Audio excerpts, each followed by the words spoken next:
Hello అండి. Welcome to my channel సుమాస్ world. ఈరోజు recipe వచ్చేసి రాయలసీమ స్పెషల్ కాకరకాయల వేపుడు. ఇదేంటంటే అండి, కాకరకాయలు ఐడియా ఉంటాయి కదా! కాకరకాయల బ్రీడే ఇది. చిన్న కాకరకాయలు అంటే కాసరకాయలు అంటారు. ఇవి ఫ్రెష్‌గా ఏ రోజు తీసుకొస్తామో ఆ రోజే ఫ్రై చేసుకోవాలండి. లేదంటే చెడిపోతాయి. సో, దీనికొచ్చి పైన, కింద మనం పీల్ తీసేయాలి. ఇదొచ్చి చిట్లం పొడి అండి. ఎవరికైనా ఈ రెసిపీ కావాలంటే కింద కామెంట్ సెక్షన్‌లో కామెంట్ చేయండి. I will share the video. I will share the recipe video. Okay. దీనికి కావాల్సినవి చిట్లం పొడి, జీరా, టర్మరిక్, కర్రీ లీవ్స్, ఆనియన్స్. ఇది ఎలా చేసేయాలో స్టార్ట్ చేసేద్దామా?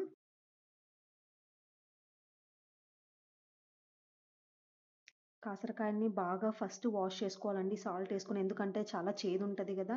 సాల్ట్ వేసుకొని, పసుపు వేసుకొని బాగా 2, 3 టైమ్స్ వాష్ చేసిన తర్వాత మనం దాన్ని పీల్ చేసేసి పెట్టుకోవాలండి. సో, ఇప్పుడు వీడియోలోకి వెళ్ళిపోదామా?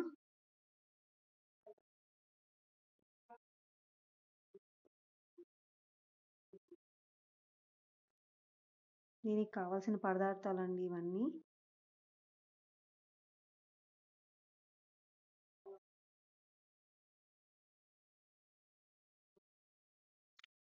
ఆయిల్ పెట్టుకునేసి ఒక 3, 4 టేబుల్ స్పూన్స్ ఆఫ్ ఆయిల్ తీసుకున్నామండి మనము. అండ్ ఇక్కడ పాన్ హీట్ అయిన తర్వాత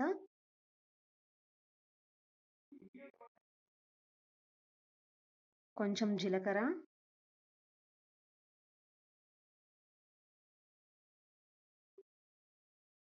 చిన్నగా కట్ చేసుకున్న ఆనియన్స్ అండి ఇవి.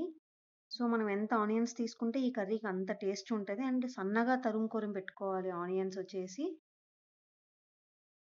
మంచిగా మనం సిమ్‌లో పెట్టుకొని ఆనియన్స్ అంతా గోల్డెన్ ఫ్రై వచ్చే వరకు ఫ్రై చేసుకోవాలండి.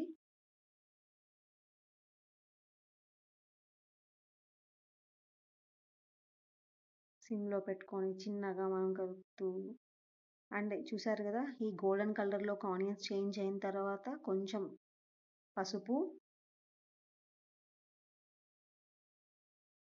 కొంచెం వాష్ చేసి పెట్టుకున్న కరివేపాకు బాగా వాడ్చుకునేసామండి. మరీ మాడకూడదండి ఆనియన్స్.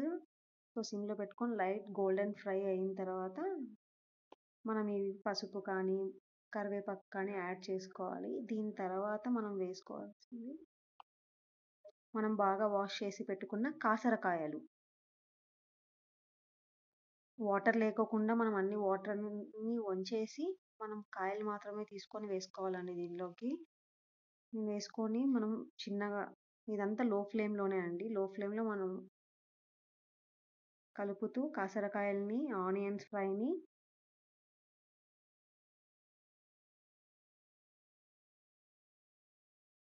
ఎక్కువ కలపకండి.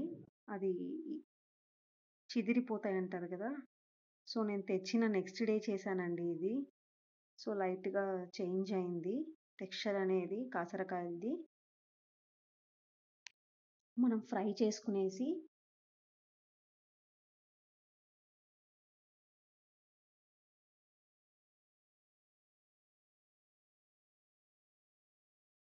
అండ్ మనం సిమ్‌లో పెట్టుకునేయాలండి.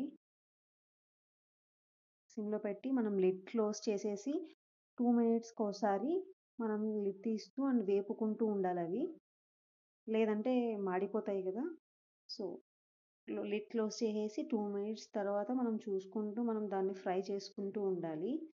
లేదంటే అడుగంటేస్తే మాడిపోతే టేస్ట్ ఇంకా ఎక్కువ చేదయిపోతదండి. సో, 2 మినిట్స్ తర్వాత తీసి దాన్ని మళ్ళీ వేపుకొని ఉడికిందా లేదా అండ్ ఇక్కడ మీరు కావాలి అనుకుంటే చేదు తినలేము పిల్లలకు కూడా పెట్టాలి అనుకుంటే మీరిక్కడ బెల్లం యాడ్ చేసుకోవచ్చండి జాగరీ. జాగరీ అండ్ కొంచెం little bit of water add చేసుకొని మనము ఆ బిటర్‌నెస్‌ని తగ్గించుకోవచ్చు దీనిలో. సో, మళ్ళీ క్లోజ్ చేసుకునేసి సిమ్‌లోనే 2 మినిట్స్‌కోసారి మనం కలుపుతూ ఉండాలి. ఎందుకంటే అడుగంటేస్తే కూర మాడిపోతది గదండీ! సో, 2 మినిట్స్‌కి ఒకసారి మనం కలుపుకుంటూ సిమ్‌లోనే పెట్టి లిడ్ పెడుతూ తీయాలి.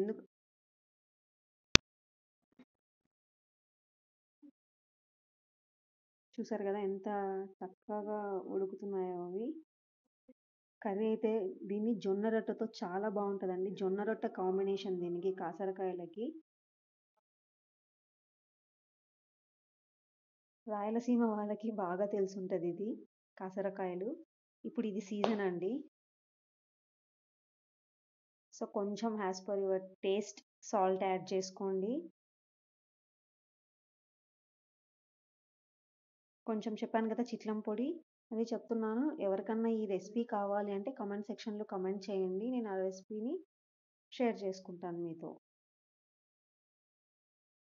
మొత్తం కాసరకాయలన్నిటికీ పట్టేలాగా మనము ఈ చిట్లం పొడిని, సాల్ట్ని బాగా దానికి టోస్ట్ చేసుకోవాలండి, అన్నిటికీ పట్టేలాగా. ఇది పట్టిన తర్వాత కొంచెం పచ్చి వాసన పోవడానికి మనం టోస్ట్ చేసుకోవాలి. లిడ్ పెట్టి మళ్ళీ సిమ్లోనే దీన్ని వేపుకోవాలండి. హై ఫ్లేమ్లో దీన్ని చేయకూడదు. సిమ్లో పెట్టుకునేసి ఆ పచ్చి వాసన పోవడానికి, ఐ మీన్ చిట్లం పొడి అంతా. సో 2 మినిట్స్ మనము లిడ్ పెట్టేస్తే సరిపోతుంది. సో చూసారు కదా, టేస్టీ టేస్టీ రాయలసీమ కాసరకాయల వేపుడు రెడీ అయిపోయింది.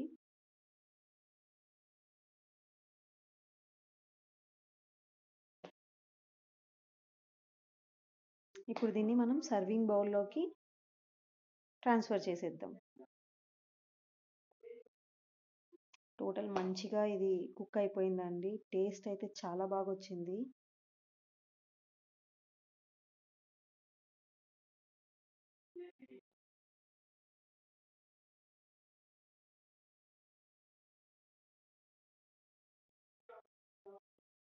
చూసారు కదా, వేడి వేడిగా దీన్ని మనం జొన్న రొట్టెతో కానీ చపాతీతో కానీ కాంబినేషన్లో మనం తినొచ్చు. ఎక్కువ జొన్న రొట్టెకి ఇది చాలా బాగుంటుందండి. జొన్న రొట్టె అండ్ కాసరకాయల వేపుడు. చూసారా ఎలా ఉందో? టేస్ట్ చూసి చెప్పేస్తాను.